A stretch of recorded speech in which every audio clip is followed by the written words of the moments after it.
Olá! Você sabia que a psiquiatria especializada na infância e adolescência é uma área de atuação muito recente?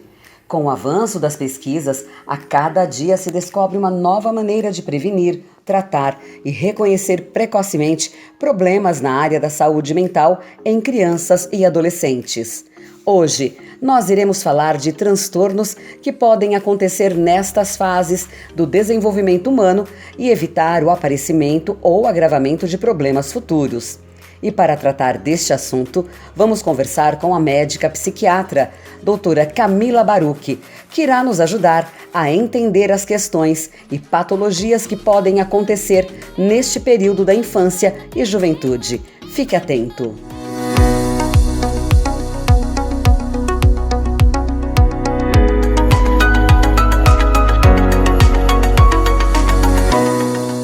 A gente pode pensar na questão dos quadros, né, de transtornos mentais na infância e adolescência em sintomas aí relacionados ao comportamento, às emoções, à interação, aos relacionamentos ou dificuldades de relacionamento e ao aprendizado, né, e ao neurodesenvolvimento, por assim dizer. Tá? Então essas quatro grandes categorias. Então, no neurodesenvolvimento são transtornos relacionados ao quê? Sintomas muito precoces, a gente já consegue identificar alguma dificuldade na criança, né? Então aí entraria quadros como o TDAH, que é o transtorno de déficit de atenção e hiperatividade, o autismo, né, que é o transtorno do espectro do autismo, transtornos do aprendizado também, né, deficiência intelectual ou altas habilidades, todos esses são quadros do neurodesenvolvimento, né? Questões comportamentais, emocionais, entrariam os outros quadros que também na psiquiatria de adultos a gente observa. Então, transtornos de ansiedade, de depressão, né? Então, de ansiedade, humor, sintomas mais de desorganização, então uma esquizofrenia, pode ter na população da infância e adolescência? Pode, é mais raro, mas pode. Um transtorno afetivo bipolar também? Pode também. São mais raros, mas podem acontecer, né? E além disso, outros transtornos, né? Então, relacionados aí, por exemplo, a transtornos alimentares, né? Pode acontecer, né? Então, disforia de gênero, que quando a criança já tem uma diversidade aí na expressão de gênero, que pode causar um desconforto, então a gente também acompanha. Então, são vários quadros que o que a gente tem que entender na criança e adolescente, a expressão dos sintomas são específicos por conta da fase do desenvolvimento. Mas todos os quadros, a maioria dos quadros do adulto pode acontecer na criança. O que a gente orienta sempre é alguns sintomas de alerta, né? Para que a família deve procurar a ajuda de um profissional para fazer uma avaliação. Por exemplo, um atraso na aquisição da linguagem. Esse é um sinal muito comum que precisa sim de um acompanhamento. Porque pode indicar, por exemplo, uma questão de um quadro de um autismo ou de uma deficiência específica da linguagem. De qualquer maneira, essa criança precisa ser estimulada, acompanhada com o psiquiatra infantil, com a fono, com a equipe multidisciplinar. Alterações também na questão de uma agitação intensa, a criança não se regula, quando é frustrada fica muito agressiva e irritada. Isso também é um sinal de que a criança precisa ser avaliada. Pode indicar, por exemplo, um quadro aí de um TDAH, um transtorno de déficit de atenção e hiperatividade. Pensando aí nos transtornos do neurodesenvolvimento, né, como o TDAH, o autismo, transtornos do aprendizado, algum comprometimento aí cognitivo, na inteligência, né, todos têm um envolvimento biológico muito marcante, né, que pode ser secundário ao quê, né? Por uma síndrome genética, por alguma infecção no período aí que a criança está na barriga da mãe, né, durante a gestação, durante o parto. Então, são sofrimentos que a criança pode ter tido já no período uterino, na vida uterina, dentro do útero da mãe, né? Além disso, tem fatores genéticos, aí hoje a gente sabe, né, que no TDAH, no autismo tem alguns genes envolvidos. Então tem essa questão genética de uma herdabilidade também importante, né? E todos os quadros do transtorno do neurodesenvolvimento, ao longo do desenvolvimento da criança, esses sintomas que às vezes são disfuncionais, mesmo se a gente não trate, né, não faça nada, eles vão amenizando por si só, porque realmente é uma questão de como se o cérebro dessa criança tivesse uma imaturidade, ela demorasse um pouco mais para amadurecer.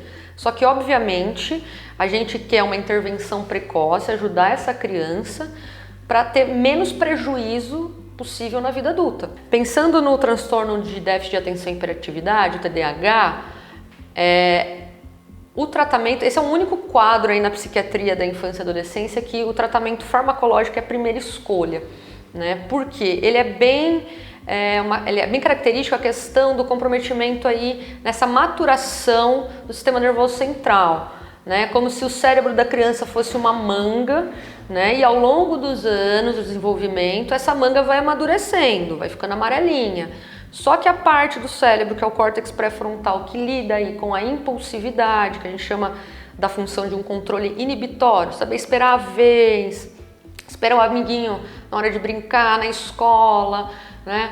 A questão de função executiva, então eu recebi uma ordem, eu tenho que organizar internamente para planejar, para executar essa tarefa, tudo isso está comprometido, né? Então o cérebro como um todo é uma criança que brinca, corre, aprende, mas nessa parte do cérebro que lida aí nessa impulsividade, na atenção, está mais verde, né? Então ao longo do tempo ela pode amadurecer, mas com a medicação, com os tratamentos, isso vai aliviando para ter menos prejuízo aí na vida dessa criança. O TOD, o transtorno opositor desafiador, é um quadro aí comportamental, né, na criança, em que a criança tem dificuldade de lidar com figuras de autoridade, né? Então ele começa com sintomas opositores e desafiadores. O que significa isso, né? Quando a autoridade, né, seja família, na escola, qualquer outra pessoa aí, né, um adulto que na hierarquia de poder está superior à criança, essa criança não consegue respeitar, né? Então começa com comportamentos agressivos ou de não obedecer, de mentir, né? Isso pode ir evoluindo, mas são sintomas que por vezes é meio estigmatizado, né? Então às vezes é uma criança que externaliza uma irritabilidade, esse enfrentamento com algumas figuras, mas, por exemplo, às vezes é só no contexto da casa. Na escola é um anjinho, então não é um TOD. Deve estar acontecendo alguma coisa nessa casa que aí a criança externaliza com essa irritabilidade, né?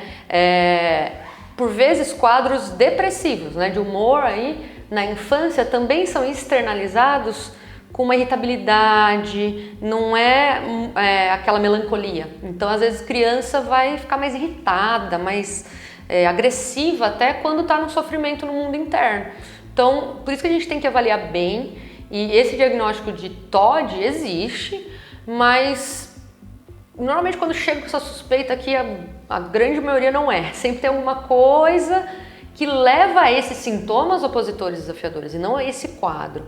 Então, o transtorno do espectro do autismo é um diagnóstico, é um quadro que já precocemente a gente consegue identificar alguns sinais de alerta, né? Entre eles, o principal, né, são dois pilares aí para o diagnóstico. É uma alteração na interação social, na comunicação social e num padrão de interesses e comportamentos restritos e repetitivos. O que significa essas palavras aí?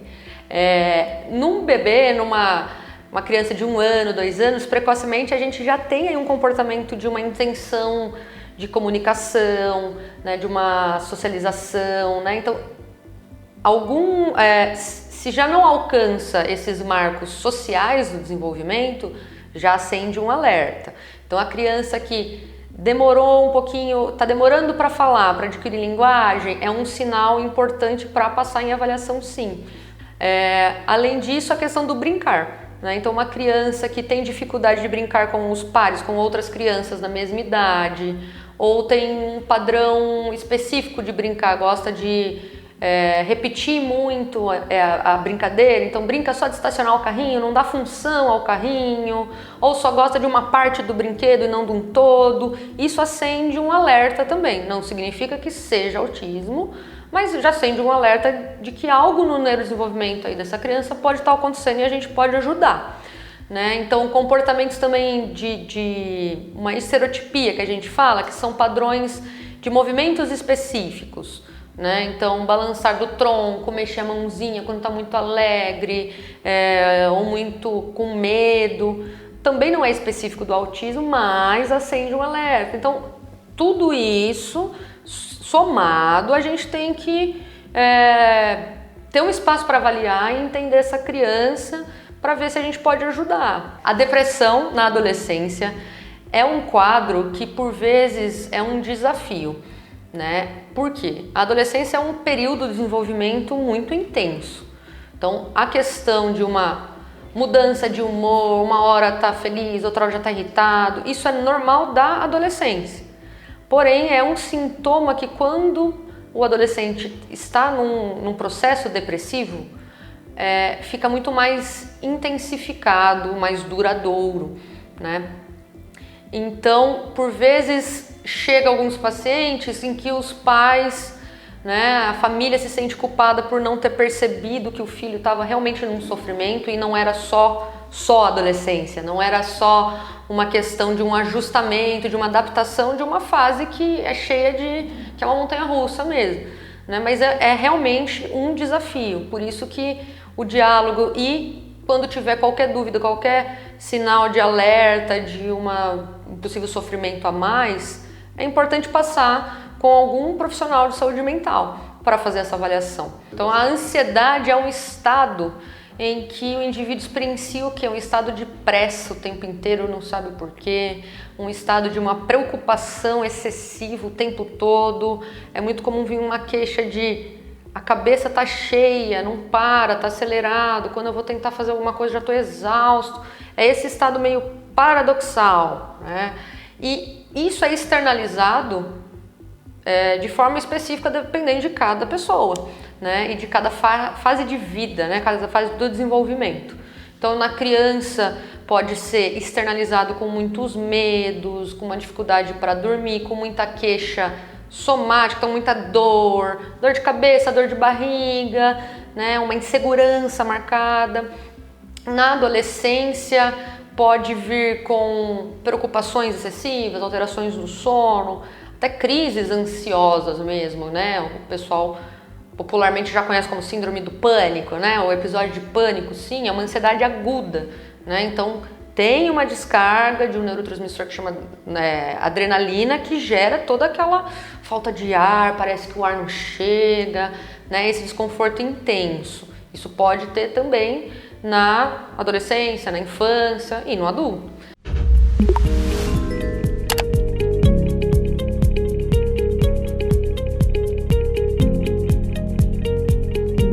Não, é uma doença.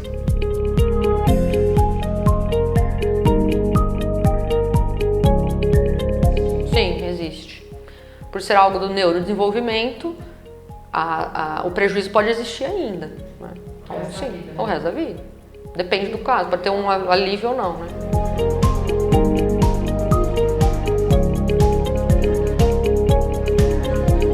Mentira, fake news. Não. A questão do autismo é muito diversa, é muito heterogêneo. Então, tem autistas que têm um desconforto no estímulo tátil e por isso, por vezes, não conseguem muito abraçar. Mas tem outros autistas que adoram abraçar, beijar, então não significa nada.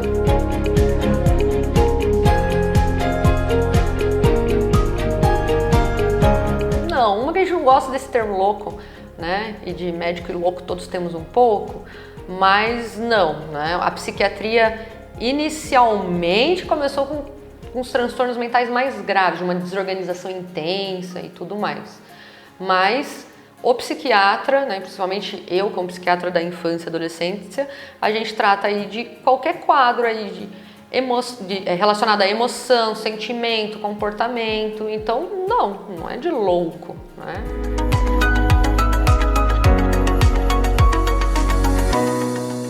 Nossa, quanta novidade!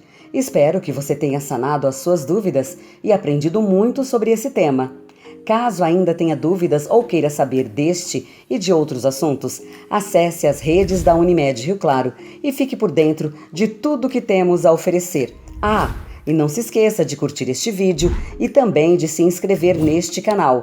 E assim você sempre estará informado do que a Unimed tem a oferecer a você e a sua família. Até o nosso próximo vídeo. Tchau!